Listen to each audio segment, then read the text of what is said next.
Hello dear friends, എല്ലാവർക്കും അമ്മൂസ് കിച്ചണിലേക്ക് സ്വാഗതം. ഞാൻ അമ്മു. ഇന്ന് നമ്മൾ തയ്യാറാക്കാൻ പോകുന്ന ഒരു സ്പെഷ്യൽ ആയിട്ടുള്ള ഒരു ലഞ്ച് റെസിപ്പിയാണ് കേട്ടോ. മട്ടൻ ബിരിയാണി എല്ലാവർക്കും ഇഷ്ടമാണ്. എന്നാൽ മട്ടനിൽ പുലാവ് കഴിച്ചിട്ടുണ്ടോ? വളരെ ടേസ്റ്റിയാണ്. നോർത്ത് ഇന്ത്യയിലും അതുപോലെ ഒരു അറബിക് റെസിപ്പിയാണ് ഈ മട്ടൻ പുലാവ് എന്ന് പറയുന്നത്. വളരെ ടേസ്റ്റിയാണ്, നമുക്ക് പെട്ടെന്ന് തയ്യാറാക്കാം. നമ്മൾ ബിരിയാണി വെക്കുന്ന അത്രയും വലിയ സാധനങ്ങളൊന്നും ഇതിന് ആവശ്യമില്ല, എന്നാൽ വളരെ രുചികരമാണ്. അപ്പോൾ നമുക്ക് നോക്കാം എങ്ങനെയാണ് ഈ മട്ടൻ പുലാവ് തയ്യാറാക്കുന്നതിന് ആവശ്യമുള്ള ചേരുവകൾ എന്തൊക്കെയാണെന്ന് നോക്കാം. ഈ മട്ടൻ പുലാവിൽ നമ്മളൊരു കിഴികെട്ടിയ മസാലയാണ് തയ്യാറാക്കുന്നത്. കിഴികെട്ടിയ മസാല എന്ന് പറയുന്നത് ഇതിൻ്റെ ഏറ്റവും വലിയൊരു പ്രത്യേകത എന്ന് പറയുന്നത് ഈ മസാല കിടന്ന് വേകുന്ന ഈ മട്ടൻ്റെ ഗ്രേവിയിലാണ്, അതായത് മട്ടൻ്റെ സ്റ്റോക്കിലാണ് നമ്മൾ ഈ റൈസ് വേവിച്ചെടുക്കുന്നത്.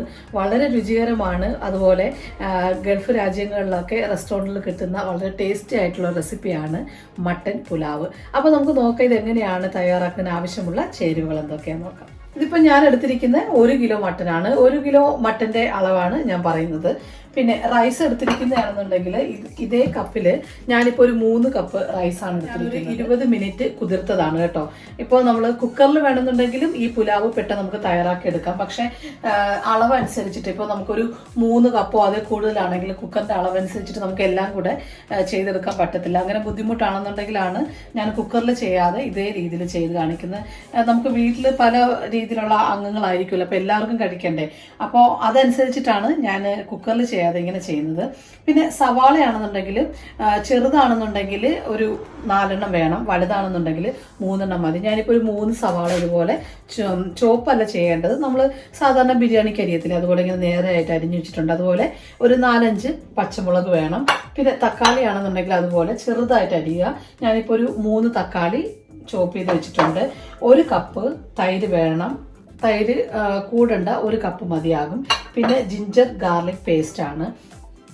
അപ്പോൾ ഇപ്പോൾ നമ്മൾ ഇത് കിഴികെട്ടി മസാലയാണ് നമ്മൾ തയ്യാറാക്കുന്നതല്ലേ. അപ്പോൾ കിഴികെട്ടാൻ ആവശ്യമുള്ള സാധനങ്ങൾ എന്തൊക്കെയാണെന്ന് നോക്കാം. ഞാനിപ്പോൾ പെപ്പർകോൺ എടുത്തിട്ടുണ്ട്, കുരുമുളക്, ഹോളായിട്ടുള്ള കുരുമുളകാണ്. ഇതിപ്പോൾ ഇച്ചിരി ഇങ്ങനെ കളറുള്ളൊരു കുരുമുളകാണ് എനിക്ക് കിട്ടിയത് കേട്ടോ. നാട്ടിൽ ഇങ്ങനെ കണ്ടിട്ടുണ്ടോ എന്ന് എനിക്കറിയത്തില്ല, ഇവിടുത്തെ ഷോപ്പിൽ എനിക്ക് കിട്ടിയതാണ്. നല്ലൊരു മണമുള്ള ഒരു ഫ്ലേവറുള്ളൊരു കുരുമുളകാണ്. നമുക്ക് സാധാരണ ഒരു ബ്ലാക്ക് എൻ്റെ കുരുമുളക് നമ്മുടെ നാട്ടിൽ കിട്ടില്ല, അതെടുക്കാം. പിന്നെ വേണ്ടത് വറ്റൽമുളകാണ്, ഉണക്കമുളക്, അതൊരു 4-5 എടുത്തിട്ടുണ്ട്. ഇങ്ങനെ പിരിപിരിയായിട്ടുള്ളതാണെന്നുണ്ടെങ്കിൽ നിങ്ങൾ എടുക്കേണ്ടത് ഒരു 3 അല്ലെങ്കിൽ 2 എണ്ണം മതി കേട്ടോ. അത് നല്ല സ്പൈസിയാണ്. ബിരിയാണിക്ക് അല്ലെങ്കിൽ പുലാവിനൊക്കെ സ്പൈസി കൂടി കഴിഞ്ഞാൽ അതിൻ്റെ ടേസ്റ്റ് എല്ലാം മാറും. അപ്പോൾ അതനുസരിച്ചിട്ട് നോക്കിയിട്ട് വേണമെങ്കിൽ എടുക്കാം. പിന്നെ വേണ്ടത് മല്ലിയാണെന്നുണ്ടെങ്കിൽ ഞാനിപ്പോൾ ഒരു 2 സ്പൂൺ എടുത്തിട്ടുണ്ട്. പിന്നെ ഹോൾ സ്പൈസസ് ആണ് വേണ്ടത് വിത്ത് ബേ ലീഫ്. ബേ ലീഫിൻ്റെ കൂടെ പട്ട, ഗ്രാമ്പൂ, ഏലക്ക, തക്കോലം, അങ്ങനത്തെ സാധനങ്ങളെല്ലാം വേണം. പിന്നെ ഒരു 4-5 അല്ലി വെളുത്തുള്ളി. പിന്നെ ജിഞ്ചർ ആണെന്നുണ്ടെങ്കിലും ഇഞ്ചി ആണെങ്കിലും ഞാനിതുപോലെ ചെറുതായിട്ട് കട്ട് ചെയ്തതാണ്. പിന്നെ വേണ്ട ഒരു 2 ചെറിയ സവാള. അപ്പോൾ ഇത്രയും സാധനങ്ങളാണ് നമുക്ക് കിഴി കെട്ടാൻ ആവശ്യമായിട്ടുള്ള സാധനങ്ങൾ. അപ്പോൾ കിഴി കെട്ടാനായിട്ട് ഞാനിപ്പോൾ ഇതുപോലെ ഒരു ക്ലോത്ത് എടുത്തിരിക്കുന്നത്. അപ്പോൾ അതിലേക്ക് നമുക്ക് നമ്മുടെ എടുത്തു വെച്ചിരിക്കുന്ന ഈ കിഴി കെട്ടേണ്ട മസാലകളെല്ലാം ചേർത്ത് കൊടുക്കാം. ഇതിനകത്ത് നമ്മുടെ ഈ തുണിക്കകത്ത് നമ്മുടെ വറ്റൽമുളക് ഇട്ട് കൊടുക്കുക. 2-3 ബേ ലീഫ്, അതുപോലെ മല്ലി, ഹോൾ സ്പൈസസ്, പിന്നെ ഒരു 2 സവാള അരിഞ്ഞത്, കുരുമുളകാണെന്നുണ്ടെങ്കിലും അതുപോലുള്ള പെപ്പർ, ഇഞ്ചി, വെളുത്തുള്ളി. ഇപ്പം നമ്മുടെ എല്ലാ സാധനങ്ങളും നമ്മുടെ ഈ തുണിയിലിട്ട് കഴിഞ്ഞു. ഇനി നമ്മളിത് ഒരു കിഴിയായിട്ട് കെട്ടുകയാണ്. കിഴി കെട്ടി ഇതിനകത്ത് നമ്മൾ കുക്കറിനകത്ത് ഇറക്കി വെച്ചതിന് ശേഷം ഇത് നന്നായിട്ടൊന്ന് കുക്ക് ചെയ്തെടുക്കാൻ വേണ്ടിയിട്ടുള്ളതാണ്. അപ്പോൾ ഇത് വെച്ചിട്ട് കിഴി കെട്ടുകയാണ്. ഇതിപ്പോൾ ഞാനിത് ഇതുപോലെ കിഴി കെട്ടിയിട്ടുണ്ട്. കിഴി കെട്ടിയിട്ട് ഇതിൻ്റെ സ്മെല്ലാണ് നല്ല രസമുള്ളൊരു സംഭവമാണ്. അപ്പോൾ ഇനി നമുക്കിത് നമ്മുടെ കുക്കറിനകത്ത് ഇറക്കി വെച്ചിട്ട് വേണം, ഇതിൽ വേണം നമ്മുടെ മട്ടൻ കിടന്നൊന്ന് നന്നായിട്ട് വെന്ത് കിട്ടാനായിട്ട്. ഇനി നമുക്ക് ഈ മട്ടൻ ഒരു കുക്കറിലേക്ക് ഇട്ട് കൊടുക്കാം. നിങ്ങൾ എത്രയാണോ മട്ടൻ എടുക്കുന്നത് അതനുസരിച്ചിട്ട് വേണം നമുക്ക് ഇതിൽ വെള്ളം ചേർക്കാനായിട്ട്. ആദ്യം നമുക്ക് മട്ടൻ ഇട്ട് കൊടുക്കാം. മട്ടൻ ഇട്ടതിന് ശേഷം ഇത് നമുക്കിതിലേക്ക് കിഴി ഇറക്കി വെക്കേണ്ടതാണ്. അപ്പോൾ ഞാനിപ്പോൾ ഒരു കുക്കറിലേക്ക് മട്ടൻ ഇട്ട് കൊടുത്തു. ഇതിലേക്ക് ഒരല്പം മഞ്ഞൾപ്പൊടി ഇട്ട് കൊടുക്കാം. നമുക്കിതിലേക്ക് 1 സ്പൂണ് ഗരം മസാലയാണ് അത് ഇട്ട് കൊടുക്കാം. ഒരല്പം ഉപ്പ് ചേർത്ത് കൊടുക്കാം. അപ്പോൾ നമുക്കിതിലേക്ക് ഉപ്പ് ചേർത്ത് കൊടുക്കാം. ഉപ്പ് ചേർത്തിട്ട് വേണം നമ്മൾ മട്ടൻ കുക്ക് ചെയ്തെടുക്കാൻ. കാരണം മട്ടൻ്റെ സ്റ്റോക്കിലാണ് നമ്മുടെ ഈ പുലാവ് ഒന്ന് വെന്ത് കിട്ടുന്നത്. അപ്പോൾ അതുകൊണ്ട് വളരെ ടേസ്റ്റാണ്. ഇതിൻ്റെ ഒരു സ്റ്റോക്കിന് ഒരു പ്രത്യേകതയുണ്ട്. കാരണം എല്ലാ സാധനങ്ങളും, അതായത് എല്ലാ സ്പൈസസും, അതുപോലെ ഇഞ്ചിയും വെളുത്തുള്ളിയും, അതാണ് നമ്മുടെ സവാള എല്ലാം, അതിൻ്റെ ഫ്ലേവർ എല്ലാം ഇറങ്ങിയ ഒരു സ്റ്റോക്കായിരിക്കും. അപ്പോൾ അതുകൊണ്ട് തന്നെ ഒരല്പം ഉപ്പ് കൂടെ ഇട്ട് കഴിഞ്ഞാലാണ് അതിൻ്റെ ഒരു ടേസ്റ്റും ഒക്കെ നമ്മുടെ ഈ സ്റ്റോക്കിൽ കിട്ടുന്നത്. അപ്പോൾ ഞാൻ ഇതെല്ലാം കൂടെ ചേർത്തിട്ട് നന്നായിട്ടൊന്ന് മിക്സ് ചെയ്ത് കൊടുക്കുകയാണ്. ഇതെല്ലാം കൂടെ ഇട്ടിട്ട് നന്നായിട്ടൊന്നും നമ്മുടെ മട്ടനിൽ ഈ ഉപ്പും പിടിക്കണം, അതുപോലെ മഞ്ഞൾപ്പൊടിയും ഗരം മസാല 3 കൂടെ ഉള്ളൂ, 3 സാധനങ്ങളും കൂടെ ഉള്ളൂ. ഇതെല്ലാം കൂടെ ഇട്ടിട്ട് നന്നായിട്ടൊന്ന്, ഞാനിതിലേക്ക് ഒരു 1/2 ലിറ്റർ വെള്ളമാണ് ഒഴിച്ചു കൊടുക്കാൻ പോവാണ്. ഒരല്പം വെള്ളം കൂടുതൽ നിന്ന് കഴിഞ്ഞാലാണ് നമ്മുടെ കിഴി അതിനകത്ത് ഇറങ്ങി നിൽക്കണം. അപ്പോൾ അതനുസരിച്ചിട്ടുള്ള വെള്ളം വേണം എടുക്കാനായിട്ട്. ഇനി ഞാനിതിലേക്ക് കിഴി ഇറക്കി വയ്ക്കുകയാണ്. ഇറക്കി നമ്മുടെ ഈ മട്ടനകത്തോട്ട് നന്നായിട്ട് ഇറക്കി വയ്ക്കുക. കാരണം നമ്മുടെ ഇതിനകത്തുള്ള ഫ്ലേവർ എല്ലാം ഇതിനകത്ത് നന്നായിട്ട് ഇറങ്ങണം. ഇതുകൂടെ ഇട്ടിട്ട് നമുക്ക് മട്ടൻ ഒരു 8 വിസിൽ വരെയാണ് കുക്ക് ചെയ്തെടുക്കേണ്ടത്. നമ്മളൊരു 8 വിസിൽ വരെ കുക്കറിൽ നന്നായിട്ടൊന്ന് കുക്ക് ചെയ്തെടുക്കാം. അപ്പോൾ നമുക്ക് പെട്ടെന്നൊന്ന് കുക്ക് ചെയ്തെടുക്കാം. അപ്പോൾ മട്ടൻ റെഡിയായി നോക്കാം. ഇപ്പോൾ ഒരു 8 വിസിലായിട്ടുണ്ട്. നമുക്കൊന്ന് തുറന്ന് നോക്കാം ഇതൊന്ന് വെന്തോ ഇല്ലയെന്ന്. ഇപ്പോൾ ഇതേ മട്ടൻ നന്നായിട്ട് വെന്തു. അതിൻ്റെ സ്റ്റോക്ക് എല്ലാം ഉള്ളുണ്ട്. ഇതാണ് കണ്ടോ മട്ടൻ്റെ സ്റ്റോക്ക്. കിഴി ഇതിൽ നിന്ന് മാറ്റാം. കിഴി മാറ്റുമ്പോൾ ഇതിൽ ഫുള്ള് ഇതിൻ്റെ ഫ്ലേവർ എല്ലാം ഇറങ്ങണം കേട്ടെ. അപ്പോൾ അതേ നമുക്ക് ഒരു പാത്രത്തിലോട്ട് മാറ്റാം. ഇതുപോലെ ഒരു അരിപ്പയിൽ നമ്മൾ മാറ്റിക്കഴിഞ്ഞാൽ അതിൽ നിന്നും ഇതുപോലെ സ്റ്റോക്ക് മുഴുവനായിട്ട് ഇറങ്ങി കിട്ടും. പിന്നെ അതുപോലെ എല്ലാ ഭാഗത്തു നിന്നും ഇതുപോലെ നന്നായിട്ട് എടുക്കാം. ഇനി നമുക്കിതിലേക്ക് നമ്മുടെ മട്ടൻ്റെ സ്റ്റോക്ക് ചേർത്ത് വയ്ക്കാം. നമുക്ക് ഇത്രയധികം സ്റ്റോക്ക് ഇട്ടിട്ടുണ്ട്. ഇനി ഇതിൽ വേണം നമ്മുടെ ചോറ് നിങ്ങൾ എത്രയാണോ റൈസ് എടുക്കുന്നത് അതിൻ്റെ അളവ് കപ്പിൽ അളന്നെടുക്കും. ഇപ്പോൾ നമ്മുടെ മട്ടൻ്റെ ഇതാണ് നമ്മുടെ മട്ടൻ്റെ സ്റ്റോക്ക്. അപ്പോൾ ഇതിലാണ് ഏറ്റവും കൂടുതൽ ടേസ്റ്റും അതിൻ്റെ ഒരു ഫ്ലേവറും എല്ലാം ഇറങ്ങി. ഞാനിപ്പോൾ കിഴി ഒന്ന് അടിച്ചു നോക്കിയതാണ്. നിങ്ങൾ വിചാരിക്കില്ല ഇങ്ങനെ കിഴി കെട്ടി കഴിഞ്ഞാൽ ഇതിൻ്റെ ഫ്ലേവർ എല്ലാം ഇതിനകത്ത് ഇറങ്ങുമെന്ന്. ഒരു സംശയം വേണ്ട, എല്ലാ ഫ്ലേവറും ഇതിനകത്ത് ഇറങ്ങി. ഇതേത് കണ്ടോ, കുക്കറിൽ ഒരു 8 പ്രാവശ്യം അടിക്കുമ്പോൾ തന്നെ നമുക്കിതിലെല്ലാം ഫ്ലേവറും ഇറങ്ങി.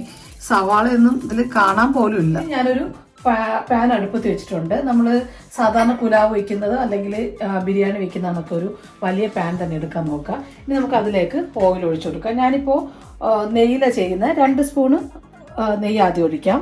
പിന്നെ 2 സ്പൂണ് ഓയിലൂടെ ഒഴിച്ചു കൊടുക്കാം. ഞാനിപ്പോൾ 2 സ്പൂണ് നെയ്യ് ഒഴിച്ചു. പിന്നെ ഇതിലേക്ക് ഒരു 2 സ്പൂണ് ഓയിലൂടെ ഒഴിച്ചു കൊടുക്കാം. കാരണം ഇതിൽ കിടന്ന് എല്ലാം നന്നായിട്ട് വഴണ്ട് വരണം. അപ്പോൾ അതുകൊണ്ടാണ്. ഇനി ഓയില് നെയ്യും കൂടെ ഒന്ന് നന്നായിട്ട് ചൂടായി വരുമ്പോൾ നമുക്കിതിലേക്ക് ഹോൾ സ്പൈസസ് ഇട്ട് കൊടുക്കാം. അതുപോലെ 2 ബേ ലീഫ് എല്ലാം കൂടെ ഇട്ടിട്ട് ഒന്ന് നന്നായിട്ടൊന്ന് ചൂടായി വരട്ടെ. ഇനി ഇതിലേക്ക് നമ്മൾ കാഷ്നട്ടാണ് ഇടുന്നത് കേട്ടോ. കാഷ്നട്ട് ഓപ്ഷനാണ്, വേണമെന്നുണ്ടെങ്കിൽ മതിയാകും. കാരണം പുലാവിലെല്ലാം കുറച്ച് കാഷ്നട്ടോ അല്ലെങ്കിൽ പീനട്ടൊക്കെ ഇടുന്നത് നല്ലതാണ് കേട്ടോ. അപ്പോൾ ഞാനിതിലേക്ക് ഒരല്പം കാഷ്നട്ട് ഇട്ട് കൊടുക്കുകയാണ്. കാഷ്നട്ട് ഒന്ന് കൂടെ ഇട്ടിട്ട് നന്നായിട്ടൊന്ന് ഫ്രൈ ആയി വരണം. ഇതിലേക്ക് പച്ചമുളക് ചേർത്ത് കൊടുക്കാം. പച്ചമുളക് ഇങ്ങനെ വട്ടത്തിനല്ല, നെടുകെ കീറിയായിട്ടുണ്ട്. കാരണം നമ്മുടെ ഈ പുലാവിലൊക്കെ ഇങ്ങനെ പച്ചമുളക് കിടക്കുന്ന കാണാൻ നല്ലൊരു ഭംഗിയാണ്. ഞാനിപ്പോൾ ഒരു 4-5 പച്ചമുളക് ഇടുന്നത്. നിങ്ങളുടെ എരിവ് അനുസരിച്ചിട്ട് ചേർക്കാം. ഇങ്ങോട്ട് ഇട്ടിട്ട് നമുക്കൊന്ന് മൂത്ത് വരട്ടെ. ഇതെല്ലാം കൂടെ നന്നായിട്ടൊന്ന് ചെറുതായിട്ടൊന്ന് മൂത്ത് വരുമ്പോൾ ഇതിലേക്ക് സവാള ചേർത്ത് കൊടുക്കാം.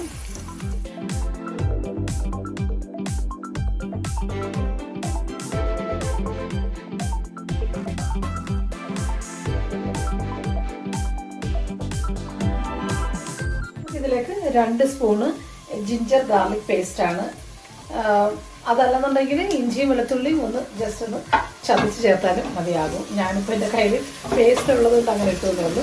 ഇനി ഇതെല്ലാം കൂടെ ചേർത്തിട്ട് നന്നായിട്ട് വഴറ്റുക. ഇത് നല്ലൊരു മണമാണ് ഈ സമയമാകുമ്പോൾ. ഇതെല്ലാം കൂടെ ചേർത്തിട്ട് നന്നായിട്ടൊന്ന് വഴറ്റിയെടുക്കാം.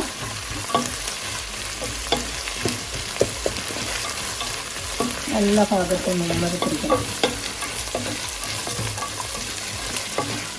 ഇപ്പോൾ സവാള ഒരു ചെറുതായിട്ട് നന്നായിട്ടൊന്ന് വാടി വന്നിട്ടുണ്ട്. ബ്രൗൺ ആകുന്നൊന്നും വേണ്ട കേട്ടോ, ഒന്നും ചെറുതായിട്ടൊന്ന് വാടി നന്നായിട്ടൊന്ന് വഴണ്ട് വരുമ്പോൾ നമുക്കിതിലേക്ക് തക്കാളി ചേർത്ത് കൊടുക്കാം. തക്കാളി പേസ്റ്റ് അല്ല, നമ്മുടെ സാധാരണ തക്കാളി ആണ്. അപ്പോൾ കുറച്ച് അല്പം കൂടുതൽ ഇടുക. ഞാനിപ്പോൾ എടുത്തിരിക്കുന്ന നേരത്തെ ഞാൻ അളവ് പറഞ്ഞല്ലോ, അതുകൂടെ ഇട്ടിട്ട് നന്നായിട്ടൊന്ന് വഴറ്റുക. നമ്മുടെ ഈ തക്കാളിയുടെ ഒക്കെ ഒരു ഫ്ലേവർ പുളിയൊക്കെ നമ്മുടെ ഈ പുലാവിൽ വേണം. അപ്പോൾ അതുകൊണ്ടാണ് ഇതെല്ലാം കൂടി ഇട്ടിട്ട് നന്നായിട്ടൊന്ന് വഴറ്റിയെടുക്കാം. നന്നായിട്ടൊന്ന് വഴണ്ട് വരട്ടെ. ഇനി ഈ തക്കാളിയും സവാള എല്ലാം നന്നായിട്ട് ഒരു പേസ്റ്റ് ആകുന്ന പോലെ വഴണ്ട് വരണം കേട്ടോ. ഇനി സമയമെടുക്കും. ഇതിപ്പോൾ നന്നായിട്ട് വഴണ്ട് വന്നിട്ടുണ്ട്. ഇനി നമുക്കിതിലേക്ക് നമ്മുടെ മസാലകളെല്ലാം ചേർത്ത് കൊടുക്കാം. എരിവെല്ലാം നോക്കി ചേർക്കുക കേട്ടോ, കാരണം നമ്മൾ കിഴിയിലൊക്കെ നമ്മുടെ സ്പൈസി ഉണ്ടായിരുന്നു. അതുകൊണ്ട് ഇപ്പം ഞാൻ 1 സ്പൂണ് മുളക് പൊടിയെ ചേർത്തത്, 1 സ്പൂണ് പൊടി, പിന്നെ ഒരു 1/2 ടീസ്പൂണ് ഗരം മസാല. ഇത്രയും മതിയാകും നമുക്ക് പൊടിക്കായിട്ട്. ഇനി ഇതെല്ലാം കൂടി ചേർത്തിട്ട് നന്നായിട്ടൊന്ന് വഴറ്റി കൊടുക്കാം.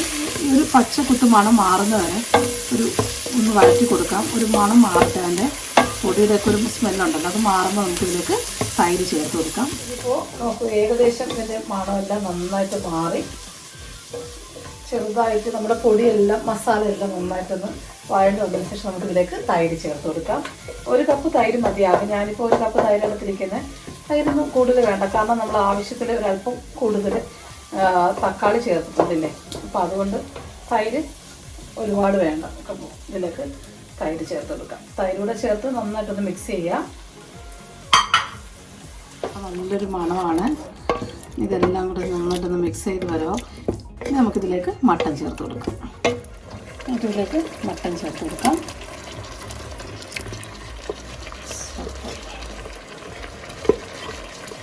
എല്ലാം കൂടെ ചേർത്തിട്ട് നന്നായിട്ടൊന്ന് മിക്സ് ചെയ്യാം. ഇനി നമുക്കിതൊന്ന് അടച്ചു കൊടുക്കാം. ഒരു 3-4 മിനിറ്റ് ഇതൊന്ന് അടച്ച് വെച്ച് വേവിക്കാം. മീഡിയം ഫ്ലെയിമിൽ വെക്കുക. മട്ടൻ ഇനി വേകാനൊന്നുമില്ല, പക്ഷേ എന്താ പറയുക, അതിൻ്റെ ഈ തൈരിൻ്റെ ആണെങ്കിലും തക്കാളിയുടെ ഒക്കെ ഒരു ഫ്ലേവർ നമ്മുടെ മട്ടനിലും കൂടെ ഒക്കെ വരണം അല്ലേ. അപ്പോൾ അതുകൊണ്ട് നമുക്കൊരു 2-3 മിനിറ്റ് ഒന്ന് അടച്ചു വയ്ക്കാം. ഇനിയിപ്പോൾ നമുക്ക് ഒരല്പം ഉപ്പ് ചേർത്ത് കൊടുക്കാം കേട്ടോ. ഞാൻ ഉപ്പ് നോക്കിയപ്പോൾ ഇതിനിടയ്ക്ക് ഒന്ന് ഇളക്കിയിട്ട് ഞാൻ ഉപ്പ് നോക്കിയായിരുന്നു. അപ്പോൾ ഉപ്പ് കുറവാണ്. ഞാൻ ഒരല്പം ഉപ്പ് ചേർത്ത് കൊടുക്കുകയാണേ. ഉപ്പൊക്കെ നോക്കിയിട്ട് ചേർക്കുക. അപ്പോൾ ഒരു അല്പം ഉപ്പ് കൂടി ചേർത്ത് നമുക്കതൊന്ന് ഇളക്കി കൊടുക്കാം.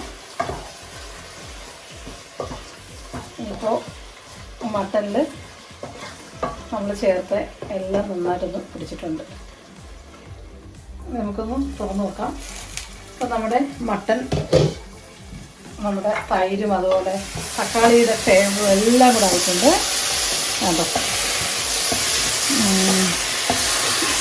സൂപ്പർ ഒരു മണമാണ് ഇവിടെ എല്ലാ ഭാഗത്തും കിട്ടുന്നത്. ഇനി നമുക്കിതിലേക്ക് നേരത്തെ കഴുകി ഊറ്റി മാറ്റി വെച്ചിരിക്കുന്ന ചോറ്, റൈസ് തട്ടി കൊടുക്കാം. അതുപോലെ റൈസ് നിങ്ങൾ മസ്റ്റായിട്ടും ഒരു അരമണിക്കൂറെങ്കിലും കുതിർത്ത് വെക്കുക. കാരണം നമ്മളിതിൽ സെപ്പറേറ്റ് അല്ല വേവിക്കുന്നത്. അതുപോലെ ഇതിൽ എത്ര വെള്ളം ചേർക്കണം അങ്ങനെയൊക്കെ കൺഫ്യൂസ് ആകും. അപ്പോൾ അതുകൊണ്ട് ചോറും വേകാതിരിക്കരുത് അല്ലേ, ബസ്മതി റൈസാണ്. അപ്പോൾ അതുകൊണ്ട് അതും വേകാതിരിക്കരുത്.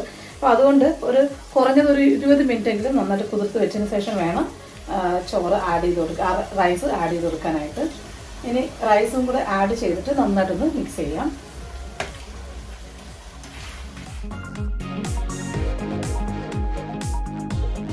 കുറഞ്ഞതൊരു 2 മിനിറ്റെങ്കിലും നമുക്കിതൊന്ന് ഇങ്ങനെ ഒന്ന് മിക്സ് ചെയ്ത് കൊടുത്താൽ മതി. അതും മീഡിയം ഫ്ലെയിമിൽ ഇടുക, അല്ലെന്നുണ്ടെങ്കിൽ അടിയിൽ കരിയരുത്.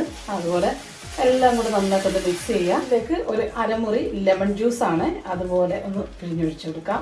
ലെമൺ ജ്യൂസ് ഒഴിക്കുമ്പോൾ ഈ നമ്മുടെ ഈ റൈസ് ഉണ്ടല്ലോ, അതൊന്നും കൂടെ ഇങ്ങനെ സെപ്പറേറ്റ് ആയിട്ട് കിടക്കും. വേറൊരു പ്രത്യേക രീതിയിലുള്ളൊരു ഫ്ലേവറും കൂടെ കിട്ടും. ഇതെല്ലാം കൂടെ നന്നായിട്ടൊന്ന് മിക്സ് ചെയ്യുക. ഇനി നമുക്കിതിലേക്ക് മട്ടൻ്റെ സ്റ്റോക്ക് ഒഴിച്ചു കൊടുക്കാം.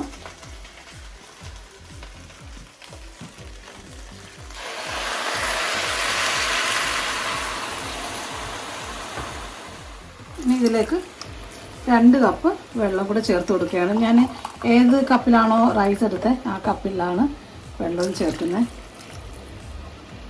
ഇപ്പോൾ 3 കപ്പ് റൈസിനാണെന്നുണ്ടെങ്കിൽ 6 കപ്പ് വെള്ളമല്ലേ. പക്ഷേ നമ്മുടെ ഈ സ്റ്റോക്കിൽ കിടന്ന് ഇത് വേകുന്നത് കൊണ്ട് അതും കൂടെ അനുസരിച്ചിട്ട് വേണം നിങ്ങൾ വെള്ളം ചേർക്കാനായിട്ട്. ഇനി ഇതൊന്ന് നന്നായിട്ടൊന്ന് മിക്സ് ചെയ്ത് കൊടുക്കുക. ഈ സമയമാകുമ്പോൾ ഉപ്പ് നോക്കിയിട്ട് ഉപ്പ് കൂടെ ചേർത്തിട്ട് വേണം ഇത് ചെയ്യാനായിട്ട്. ഇനി ഇത് നന്നായിട്ടൊന്ന് അടച്ചു കൊടുക്കാം. ഒരുപാട് വെള്ളം ചേർക്കരുത്, അത് വളരെ പ്രത്യേകിച്ച് ശ്രദ്ധിക്കുക. നിങ്ങൾ എത്രയാണോ റൈസ് എടുക്കുന്നത് അതനുസരിച്ചിട്ട് വേണം വെള്ളം ചേർക്കാനായിട്ട്. ഇനി നന്നായിട്ടൊന്ന് അടച്ചു വയ്ക്കാം. ഇനി ഒരല്പം ഉപ്പ് ചേർത്ത് കൊടുക്കാം. കാരണം നമ്മുടെ ബസ്മതി റൈസാണ്, അപ്പോൾ ചോറ് വെന്ത് വരുമ്പോൾ അതിൽ ഉപ്പ് ഇല്ലാതിരിക്കാൻ പാടില്ലല്ലോ. അപ്പോൾ ഒരല്പം കൂടുതൽ വയ്ക്കണം. അതനുസരിച്ചിട്ട് ഉപ്പ് കൂടെ ചേർത്തിട്ട് നന്നായിട്ടൊന്ന് മിക്സ് ചെയ്ത് കൊടുക്കാം. നമുക്ക് തുറന്ന് നോക്കാം നമ്മുടെ പുലാവ് എവിടം വരെ ആയിന്ന്. നോക്കൂ, സൂപ്പറായി വന്നിട്ടുണ്ട്. ഉണ്ടോ? ഇപ്പോൾ കറക്റ്റ് വേവായി എല്ലായിടും നന്നായിട്ട് വന്നിട്ടുണ്ട്. ഇനി ഇതൊരു സെർവിങ് ബൗളിലേക്ക് മാറ്റാം.